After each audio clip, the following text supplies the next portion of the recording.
कथा में आने वाला व्यक्ति फिर भगवान को भगवान नहीं मानता, भगवान को फिर अपना कोई संबंधी मानता है।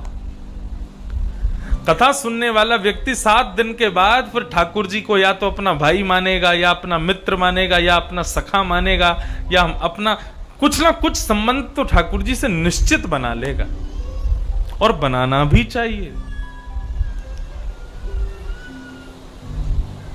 बंधुओं देखो, कोई किसी जगह का एमएलए है, एमपी है, जब तक एमएलए एमपी है तब तक एक दूरी बनी रहेगी, लेकिन उससे तुम्हारा यदि कोई संबंध हो जाए, संबंध कैसे हो जाए? तुम्हारे घर की बेटी उसके बेटा को ब्याह जाए, या उसकी बेटी आपके यहां आ जाए, या और किसी भी प्रकार से भाई बंधु सखा किसी भी रूप में यदि वो तुम्हारा सखा बन जाए, मित्र बन जाए, भाई बन जाए, तो फिर वो एमएलए एमपी के रूप में नहीं दिखेगा, फिर वो भाई के रूप में ही दिखेगा, फिर वो सखा के रूप में ही दिखेगा। एमएलए एमपी बना रहेगा तो एक दूरी बनी रहेगी, लेकिन भाई सखा बन जाएगा तो एक सामिप्य आ जाएगा, एक अपनत्व प्रकट हो जाएगा। ऐसे ही ठाकुर जी के प्रति बंधुओं कोई ना कोई एक संबंध मानो। अयोध्या में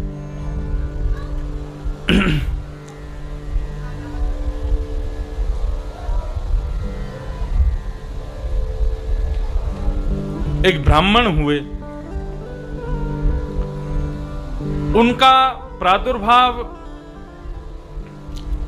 वशिष्ठ गोत्रीय ब्राह्मण थे, वशिष्ठ जी के वंश में हुआ, तो इस नाते से वो रघुनाथ जी को अपना शिष्य मानते थे। तोहे मोहे नाते अनेक मानिए जो भावे, भगवान के हमसे अनेकों रिश्ते हैं, जो तुमको अच्छा लगे ठाकुर जी को बना लो। तो वो अयोध्या के ब्राह्मण ठाकुर जी को, रघुनाथ जी को अपना शिष्य मानते थे।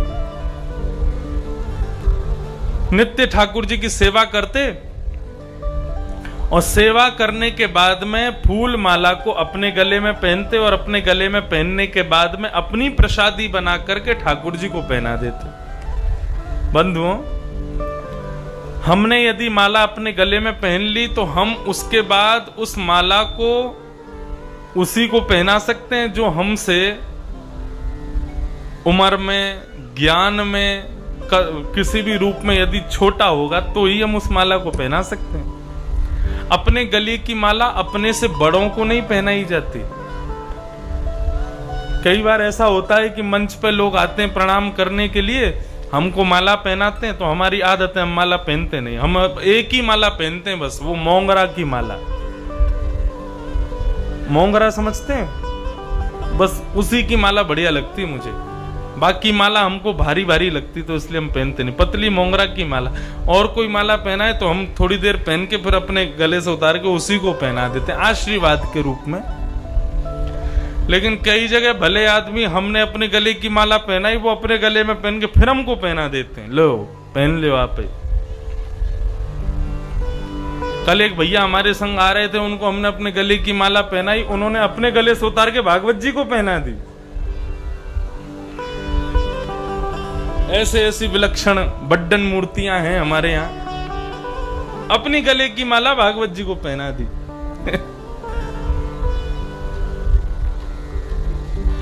अपने अंग पर चढ़े हुए वस्त्र, अपने गले में डली हुई मालाएं, जिसका सेवन हमारे शरीर ने कर लिया, उस वस्तु को फिर अपने से बड़ों को या भगवत तत्वों को या भगवान को नहीं प्रदान करना चाहिए। एक प्रकार से वो झूठन मानी जाती है, झूठन ठाकुर जी को या बड़ों को नहीं दी जाती।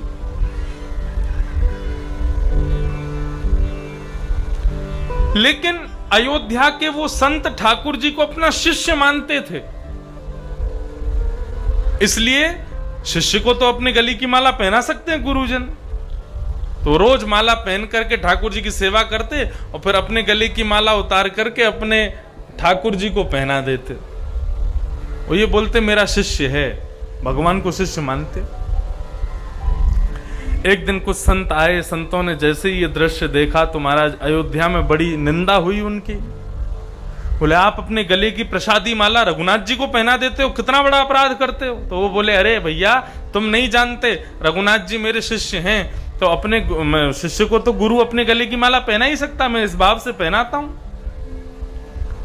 सब संतों ने कहा अरे तुम शिष्य मानते हो, लेकिन रघुनाथ जी ने तुमको गुरु माना, इसका कोई प्रमाण तुम्हारे पास? ठाकुर जी तो बेचारे मूर्ति हैं, जैसे रखोगे रह लेंगे, तुम अपने गले की माला पहनाओगे पहन लेंगे, जैसा खिलाओगे खा लेंगे, वो तो कुछ कहेंगे नहीं। तुम उनको शिष्य मानते हो, लेकिन वो तुमको गुरु मानते हैं कि नहीं, ये कैसे पता चले? संत बोले तो फिर तुम ही बताओ कैसे मानोगे। बोले कि यदि कल तुमने अपने गले की माला रघुनाथ जी को पहनाई और रघुनाथ जी ने सर झुका के तुम्हारी माला को स्वीकार कर लिया, तो हम मान लेंगे कि रघुनाथ जी भी तुमको अपना गुरु मानते। अब तुम्हारा रात भर वो पंडित जी रघुनाथ जी की मूर्ति के सामने बैठे बैठे और पैर हाथ जोड़ के कहें चेला राम अपने गुरु जी की नाक बचा लेना, कल पूरी अयोध्या इकट्ठी होगी, सबके सामने हम तुमको माला पहनाएंगे। तुमने आज तक झुक कर के माला पहनी नहीं, लेकिन कल कैसे भी इस गुरु की नाक बचा लेना, झुक कर के माला पहन लेना। मैं तो जानता हूं कि तुम मेरे शिष्य हो, तुम मुझे गुरु मानते हो, लेकिन संसार को दिखाने के लिए ये थोड़ा सा नाटक तुमको करना पड़ेगा। हे रघुनाथ, कल कृपा करके अपनी गर्दन झुका के हमारी गले की माला पहन लेना। रात भर रोते रहे। सुबह महाराज संतों का जमावड़ा इकट्ठा हुआ है, सबके सामने उन्होंने ठाकुर जी की सेवा की, अपने गले में तुलसी की माला पहन ली, और जैसे ही अपने गले की माला अपने सेवित रघुनाथ जी को पहनाने लगे तो रघुनाथ जी की मूर्ति का सर नीचे झुक गया और उन्होंने उनकी गले की माला को अपने गले में स्वीकार कर लिया। तो हे मोहे नाते अनेक मानिए जो भावे, ज्यों त्यों तुलसी कृपाल चरण शरण पावे। भगवान से जो चाहो वो नाता जोड़ लो। इस कथा के बाद यही करना है। यहां जितनी माताएं हैं, ठाकुर जी को अपना पुत्र मानो, ठाकुर जी को अपना बालक मानो। एक बार ठाकुर जी को अपना बालक मान लोगी, पुत्र मान लोगी ना, तो जैसे अपने छोटे छोटे बालकों की तुम ध्यान रखती हो ना, ऐसे फिर ठाकुर जी का ध्यान रखोगी। कल ही एक पोस्ट आई मेरे पास में, एक हमारे ब्रज में कोई भक्त आए कहीं बाहर से, उन्होंने ठाकुर जी को, इतने बड़े ठाकुर जी हैं उनके, लड्डू गोपाल, आजकल बड़े बड़े लड्डू गोपाल रखते हैं लोग घरों में, लड्डू गोपाल की सेवा पूजा करते हैं। तो लड्डू गोपाल उनके इस वर्ष 4 साल के हो गए। तो 4 साल के हो गए तो उन्होंने सोचा अब 4 वर्ष के अब गुरुकुल जाना चाहिए। तो वृंदावन के एक विद्यालय में जाकर के अपने लड्डू गोपाल का एडमिशन कराया है। और वो गोपाल जी अभी उन्होंने 1 हफ्ता हुआ है, रोज स्कूल जाते हैं पढ़ने के लिए। छोटे से गोपाल जी वो क्या करते हैं, बोले कि वो उनके पिताजी लेकर के जाते हैं उनको बॉकर में बैठा के और क्लास में जाके पीछे बैठा देते हैं। बाकायदा उनका टिफिन है, उनकी बोतल है पानी पीने की, और उनका बढ़िया कागज कॉपी पेन सब लिखा सब है उनके पास। तो गोपाल जी जाके बैठते हैं, पूरी पढ़ाई करते हैं, जो होमवर्क मिलता है टीचर उनकी डायरी में लिख देते हैं। घर लौट के आते हैं तो वो पिताजी कहते तुम तो थक गए होंगे, अब तुम सो जाओ। गोपाल जी को सुला के उनका होमवर्क पिताजी पूरा कर देते हैं, उनको रोज स्कूल भेजते हैं पढ़ाने के लिए। ऐसे ऐसे भाव लोगों के। बंधुओं, ये भाव जब तक प्रकट नहीं होगा ना, तब तक ठाकुर जी मिलेंगे नहीं। मीराबाई ने ठाकुर जी को पति नहीं माना होता तो ठाकुर जी कभी नहीं मिलते। इसलिए भैया आज से खोजना शुरू करो कि हम ठाकुर जी से कौन सा संबंध बना सकते हैं, हम ठाकुर जी को क्या बना सकते हैं। एक भक्त हुए, भक्तमाल में उनकी कथा आती है, धन्ना जी। तो धन्ना जी के घर पर खेती बाड़ी होती थी उनके यहाँ, और कोई काम नहीं था, उनके पिताजी खेती बाड़ी करते थे, उसी से जो धन आता था घर चलता था धन्ना जी का। छोटे से थे धन्ना जी। एक बार उनके यहाँ कोई संत आए, तो संत तो अपने साथ में ठाकुर जी लेके चलते हैं, पूरी उनकी सेवा चलती है। तो संत अपने ठाकुर जी की सेवा कर रहे तो नन्हे से धन्ना जी बैठ करके देख रहे थे। शालिग्राम भगवान को पहले उन्होंने दूध से स्नान कराया, फिर जल से स्नान कराया, घी से पंचामृत से स्नान कराया, इत्र लगा के तिलक लगा के उनकी फिर आरती करने लगे, भोग लगाने लगे। धन्ना जी के मन को इतनी भा गई सेवा, वो संत के पीछे पड़ गए कि अपने भगवान मुझको दे दो। संत बोले अरे भैया ये मेरे ठाकुर जी हैं, ये कैसे दे दूं तुमको। अब तो बालक जो जिस चीज की हट कर ले तो फिर रो रो के फिर पीछे पड़ गए। धन्ना जी तो जमीन में गिर गए, बोले मुझको इनके ठाकुर जी चाहिए। संत ने कही अब क्या करें, कैसे बताएं इस बालक को। तो बाहर गए, बाहर से एक पत्थर, शालिग्राम जी जैसे दिखने वाला एक पत्थर उठा लाए, ला करके धन्ना जी को दे दिया, ले तेरे ठाकुर जी, रख ले इनको अपने पास। धन्ना जी ने देखा, वो नहीं ये नहीं चाहिए, मुझे वही चाहिए जिनके तिलक लगा हुआ है, जिनको इत्र लगा हुआ है, तुम्हारे जो बैठे हैं वही चाहिए। संत ने क्या किया, अपने ठाकुर जी की गद्दी पर तिलक लगा के वो पत्थर रख दिए और धन्ना जी के गोद में दे दिए, ले मेरे ठाकुर जी तेरे। तो धन्ना जी को पूर्ण विश्वास हो गया कि संत ने मुझको ठाकुर जी दे दी। अब तो धन्ना जी रोज उनकी सेवा करें और सेवा करने के बाद अपनी जेब में उनको धर के गैया चराने जामे, कभी खेत पे जामे, कभी कहीं जामे। बंधुओं, उनकी ऐसी भावना, उस पत्थर के प्रति इतना प्रेम, इतना दुलार, इतना स्नेह हो गया, वो उनको पत्थर समझते ही नहीं थे। वो ये सोचते थे कि ये मेरे ठाकुर जी हैं। स्थिति ऐसी हो गई कि कुछ वर्षों बाद जैसे धन्ना जी अपनी गैया लेके खेत में जाते, थोड़ी दूर जाकर के उस पत्थर को जैसे ही वो एक वृक्ष के नीचे रखते तो उसमें से ठाकुर जी प्रकट हो जाते और धन्ना जी के गले में गलवैया डाल के वो भी गैया चराने के लिए जाते। एक दिन धन्ना जी के यहां पे वो संत पधारे जो उनको पत्थर दे करके गए थे। संत ने धन्ना जी को देखा, बोले अरे धन्ना, और सब ठीक, ठाकुर जी की सेवा कैसी चल रही। बोले बहुत बढ़िया। ठाकुर जी कहाँ हैं, मंदिर में? बोले नहीं मंदिर में नहीं है, गैया चराने गए हैं। संत बोले ठाकुर जी गैया चराने गए? बोले हाँ। बोले वो तो छोटी सी शिला, नहीं वो पास में एक पेड़ है, वहां शिला रख देता हूं तो उसमें से ठाकुर जी प्रकट हो जाते हैं और फिर मेरी गैया चराने के लिए जाते हैं। आज मैं थक बहुत गया था इसलिए मैं नहीं गया, तो ठाकुर जी गैया लेकर के गए हैं। संत बोले तुमने कुछ भांग वांग खा ली है क्या? क्या उल्टी सीधी बातें कर रहे हो? ठाकुर जी गैया चराने जाते हैं किसी के? धन्ना जी बोले आपने ही विश्वास प्रकट किया ठाकुर जी के प्रति और आपको ही विश्वास नहीं हो रहा। संत बोले मुझे दिखाओ कहां है तुम्हारी गैया। धन्ना जी हाथ पकड़ के पंडित जी को लेकर के गए तो दूर खेत में गैया चल रही थी। पंडित जी जैसे समीप गए तो क्या देखा, उन गायों के झुंड के मध्य में पीतांबरी पहने हुए सांवरे सलोने नंद नंदन वंशी बजा रहे हैं और गैया चरा रहे हैं धन्ना जी की। ये दृश्य देख करके संत ने धन्ना जी को प्रणाम किया। बोले अरे भैया, हम तो सच्चे शालिग्राम की सेवा करते हैं तब भी ठाकुर जी को प्रकट नहीं कर पाए। मैंने तो झूठा पत्थर तुझको दिया, तूने उसमें से ठाकुर जी प्रकट कर दिए। संबंध में इतनी ताकत है कि वो ठाकुर जी को आपके सामने खड़ा कर सकता है, इसलिए ठाकुर जी से कोई संबंध अवश्य बनाओ। बिना संबंध के भक्ति फॉर्मेलिटी जैसी है। अब फॉर्मेलिटी को हिंदी में क्या कहते हैं? व्यवहार मात्र है। व्यवहार नहीं करना है भक्ति का, स्वाभाविक भक्ति करनी है। और स्वाभाविक भक्ति कब होती है? जब ठाकुर जी से कोई संबंध हो आपका। इसलिए आज से ढूंढना शुरू करो।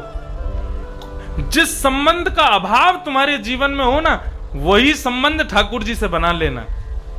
किसी को बहन नहीं है तो ठाकुर जी को ही बहन मानो, किसी के भैया नहीं है ठाकुर जी को भैया मानो, किसी के पुत्र नहीं है ठाकुर।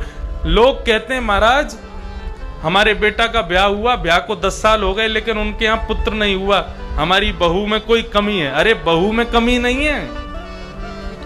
ठाकुर जी यदि किसी को पुत्र नहीं देते या किसी को पुत्री नहीं देते या किसी को भाई नहीं देते या किसी को बहन नहीं देते, वो इसलिए नहीं देते क्योंकि उस स्थान पर ठाकुर जी खुद खड़े हुए हैं। तुमको पुत्र इसलिए नहीं दिया, ठाकुर जी कहते मैं ही तेरा पुत्र हूं, मैं तुझे दूसरा पुत्र क्यों दूं, तू मुझे ही पुत्र मान ले। इसलिए भैया संसार में यदि किसी संबंध का यदि अभाव ठाकुर जी देवे ना, उस संबंध के अभाव के स्थान पर ठाकुर जी के भाव को विद्यमान कर लेना। संबंध बनाओ ठाकुर जी से, संबंध बहुत जरूरी है। इलाहाबाद के पास में, प्रयागराज के पास में एक गांव में एक सेठ जी रहते थे।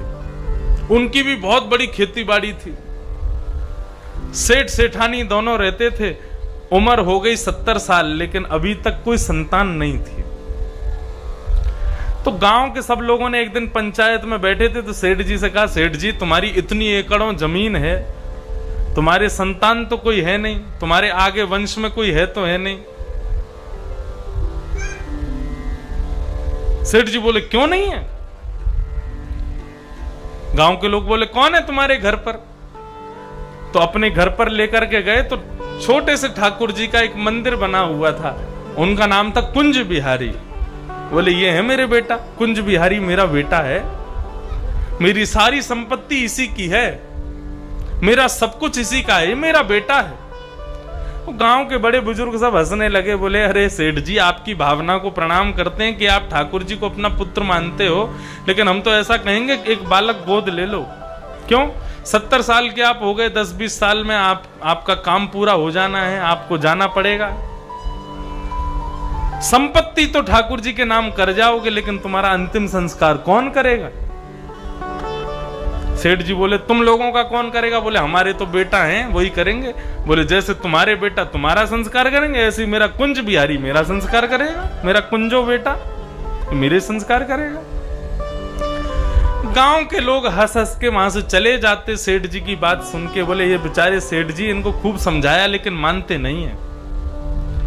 बंधुओं, 10-15 साल बाद जब सेठ जी की मृत्यु हुई, पूरा गांव इकट्ठा हुआ। सबने सेठ जी को अर्थी आदि बांध के उनको ले जाने लगे। राम नाम सत्य कहते हुए जा रहे थे। तभी बंधुओं, एक छोटा सा बालक रोता रोता आया और अर्थी पकड़ करके चल रहे लोगों की उंगली पकड़ के चलने लगा। कहने लगा, मेरे सेठ जी कहाँ चले गए, मेरे पिताजी कहाँ चले गए, मुझसे बहुत प्रेम करते थे, मुझसे बहुत स्नेह करते थे। उन सब लोगों ने सोचा कि ये कोई छोटा सा बालक है, ये कभी कभी सेठ जी के यहाँ जाता आता रहा होगा, सेठ जी इसको टॉफी वॉफी खिलाते रहे होंगे, बेचारा बहुत दुख मना रहा है आज। सब लोगों ने कहा, भैया देखो, सेठ जी की कोई संतान नहीं थी, लेकिन ये छोटा सा बालक जो शव यात्रा में आया हमारे साथ, इसी के द्वारा अंतिम संस्कार करवा दो सेठ जी का। छोटे से बालक ने अंतिम संस्कार किया ठाकुर जी का। अंतिम संस्कार होने के बाद सब गांव के लोगों ने कहा, बालक चलो यमुना जी में डुबकी लगा के अब अपने अपने घर को वापस चलते हैं। सब ने जैसे ही यमुना जी में डुबकी लगाई, डुबकी लगा के सब बाहर आ गए, लेकिन वो बालक नहीं आया।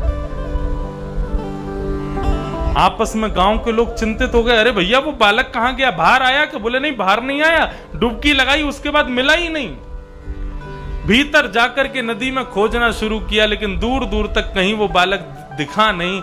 तो एक बूढ़े बुजुर्ग बोले कि सेठ जी कहते थे कुंज बिहारी मेरा संस्कार करने आएगा, कहीं कुंज बिहारी तो नहीं आए थे? अरे भैया चलो, दौड़ के सेठ जी के घर के ठाकुर जी का दर्शन करने चलो जल्दी। जैसे ही सब लोग दौड़ करके सेठ जी के घर पहुंचे तो उनके मंदिर में बैठे ठाकुर जी के वस्त्र पूरे गीले हो रखे थे और उनमें से नदी का जल चुचा रहा था। सबने ठाकुर जी को प्रणाम किया, समझ गए वो बालक कोई और नहीं, ठाकुर जी ही सेठ जी का संस्कार करने आए थे। संबंध बनाओ, मेरा मानना केवल इतना है बंधुओं, क्योंकि भागवत धर्म अर्थ काम मोक्ष चतुर्विध पुरुषार्थ की प्राप्ति के लिए है ही नहीं। भागवत तो केवल ठाकुर जी से संबंध बनाने के लिए, ठाकुर जी से हमारा कोई रिश्ता हो जाए, इसके लिए भागवत की कथा है। कल तक कोई ना कोई संबंध बना लेना ठाकुर जी से, आज रात रात में ही बना लेना। ठाकुर जी को अपना एक संबंधी बना करके फिर आगे से उसी संबंध के अनुसार ठाकुर जी के साथ व्यवहार करना, देखना आपकी भक्ति पुष्ट हो जाएगी। और आगामी 10-15-20 साल में रत्नपुर में किसी ना किसी को ठाकुर जी प्रकट होकर दर्शन जरूर देंगे। पूरे भिंड ग्वालियर जिले तक हल्ला हो जाएगा, महाराज रत्नपुर में ठाकुर जी प्रकट हुए, एक मैया को दर्शन दिया, एक भगत को दर्शन दिया। क्यों? संबंध के प्रभाव से ठाकुर जी प्रकट होते हैं। तो वैद्यम वास्तवमत्र वस्तु शिवदम तापत्रयोन्मूलनम। ठाकुर जी से यदि संबंध बन गया तो 3 प्रकार के दुख हैं, आध्यात्मिक, आदि दैविक, आदि भौतिक, ये सारे दुख नष्ट हो जाएंगे। बंधुओं देखो, एक बात मेरी बहुत ध्यान से सुनिएगा। ठाकुर जी के भक्त बनने के बाद में ऐसा नहीं है कि दुख आना कम हो जाएगा। दुख तो जीवन में आएंगे, लेकिन उन दुख का अनुभव होना बंद हो जाएगा। अब देखो, गर्मी तो पड़ रही है, लेकिन आप लोगों को अनुभव नहीं हो रहा। क्यों? क्योंकि आप उसके आदी हो चुके हो। आप उसके आपके व्यवहार में वो आ चुका है कि आपको ज्यादा गर्मी लगेगी नहीं। हमारे व्यवहार में नहीं है, इसलिए हमको लगती है। ऐसे ही बंधुओं, ठाकुर जी की भक्ति करने वाला जो व्यक्ति होता है ना, उसके ऊपर ताप संताप लगे तो रहेंगे, लेकिन उसको अनुभव नहीं होगा। इसलिए भगवान की भक्ति करो, दुख तो आएंगे, लेकिन दुख का अनुभव नहीं होगा। ये ठाकुर जी की भक्ति की पराकाष्ठा। निगम कल्प तरोर्गलितम फलम सुख मुखादमृतद्रव संयुतम पिबत भागवतम रसमालयम मुहुर्हो रसिका भुवि भावुका। तीसरा श्लोक, निगम कहते हैं वेद को। कहीं भी ये शब्द सुनाई देना निगम, निगम शब्द का अर्थ होता है वेद। ये नगर निगम वाला निगम नहीं है, कहीं उसको सोचो तुम नगर वेद। ये निगम वेदों का ही दूसरा नाम है, पर्यायवाची शब्द है। निगम कल्पतरोर गलितम फलम। श्रीमद् भागवत क्या है? वेद रूपी कल्प वृक्ष का पका हुआ एक फल है। वेद कितने हैं हमारे? 4। ऋग्वेद, यजुर्वेद, सामवेद, अथर्ववेद, ये 4 वेद हैं। इन 4 वेद रूपी कल्प वृक्ष का फल है श्रीमद् भागवत। बंधुओं,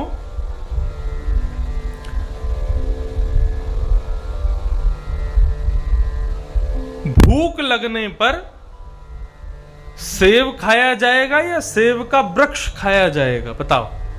सेब खाया जाएगा, सीधी बात है। फल खाते हैं, वृक्ष को थोड़ी खाया जाता है।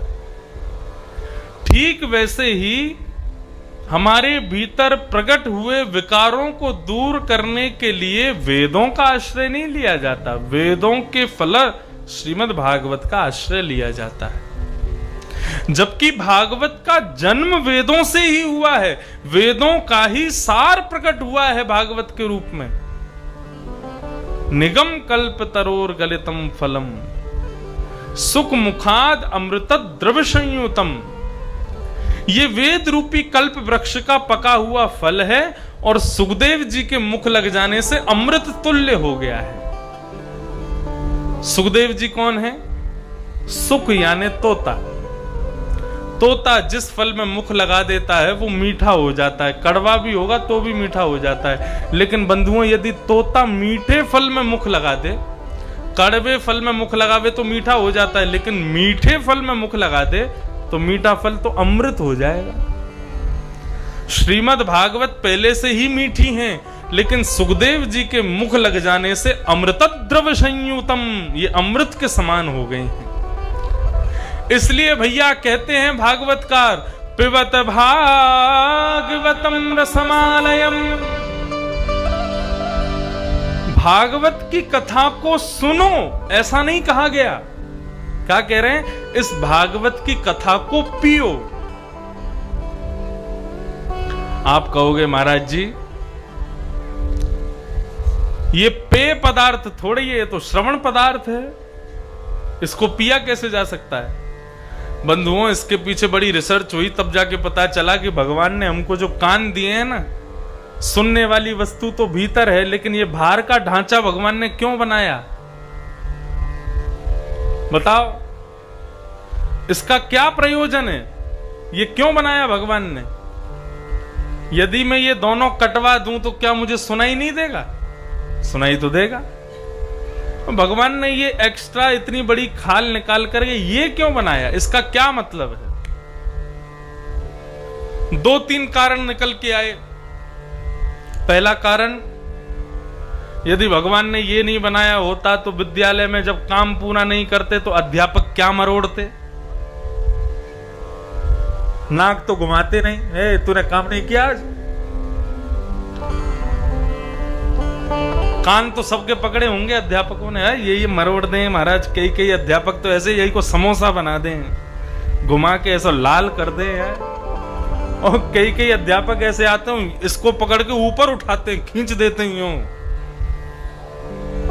खूब पिटाई हुई हमारी भी, स्कूल जब जाते थे काम वाम पूरे नहीं करते थे तो फिर अध्यापक इसी को ही पकड़ते थे।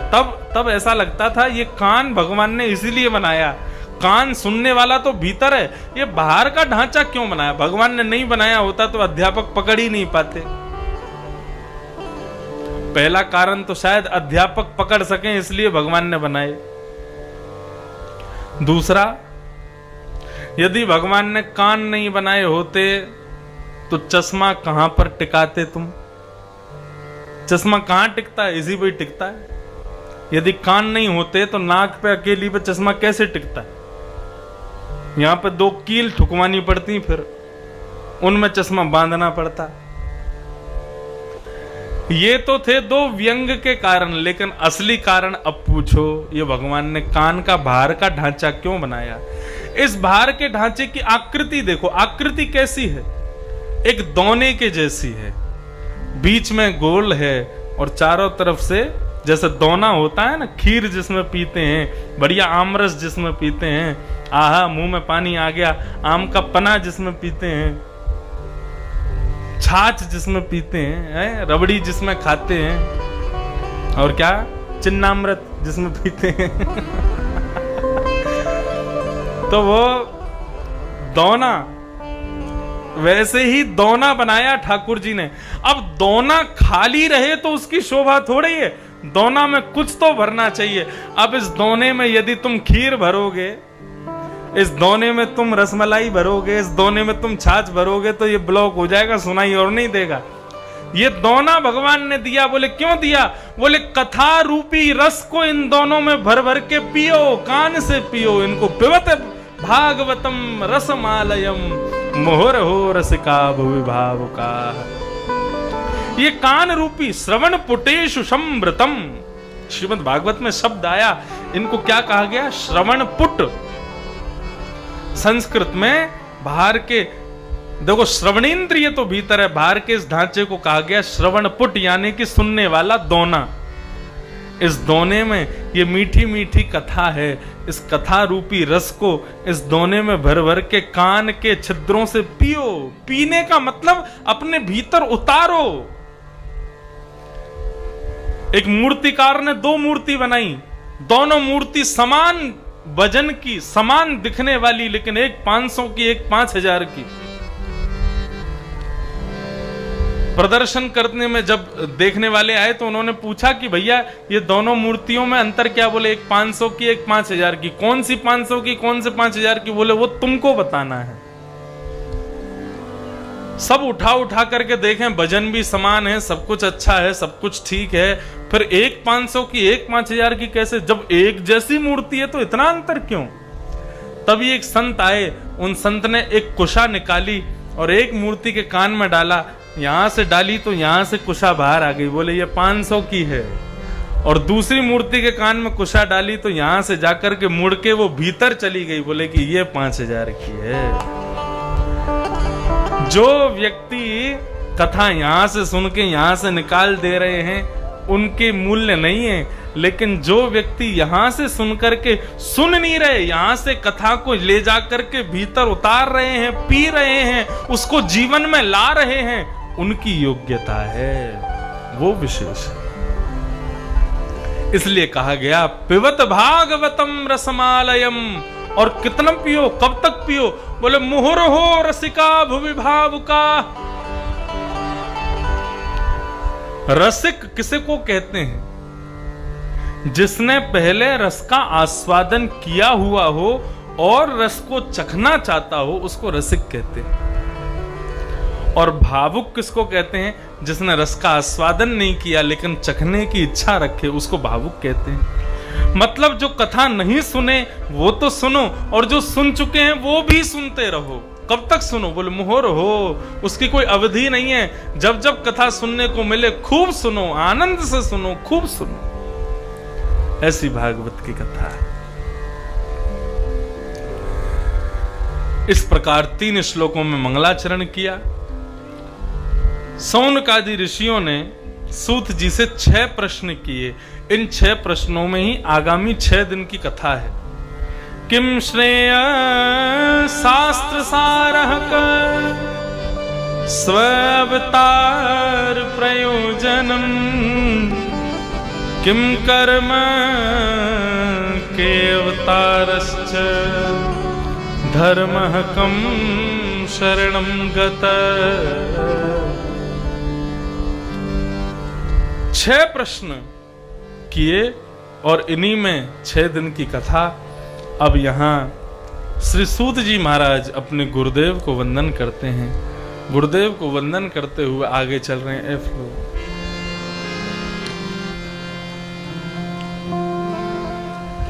गुरुदेव को वंदन कर रहे हैं। बंधु, गुरु कौन है?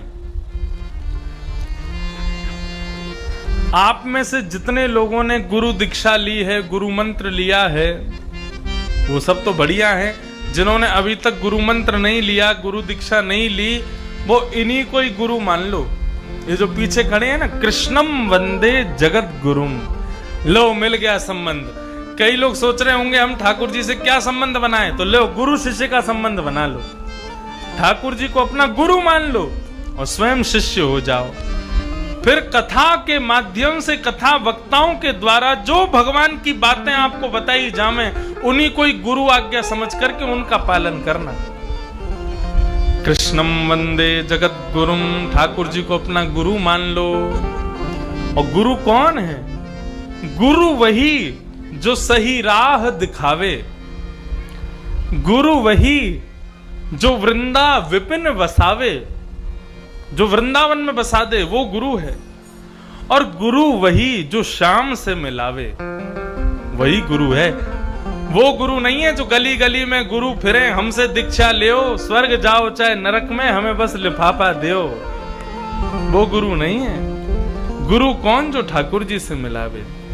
इसलिए गुरु के चरणों में प्रणाम केवल इसी भावना से करो, हे गुरु जी तुम हमको मिल जाओ, ऐसी कृपा मत करो, लेकिन हमको ठाकुर जी से मिला दो।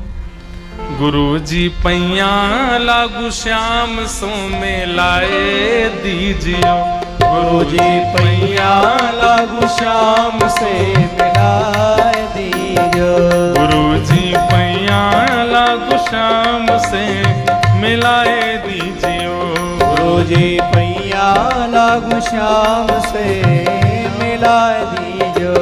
ओ मिलाए दीजियो रे, मिलाए दीजियो, मिलाए दीजियो रे, मिलाए दीजियो, मिलाए दीजियो रे, मिलाए दीजियो, मिलाए दीजियो रे, मिलाए दीजियो।